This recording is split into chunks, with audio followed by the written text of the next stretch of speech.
Баба яхта.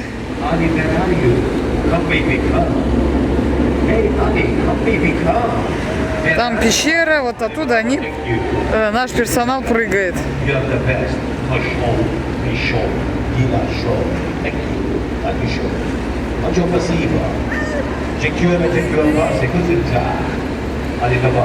Vişi Ali.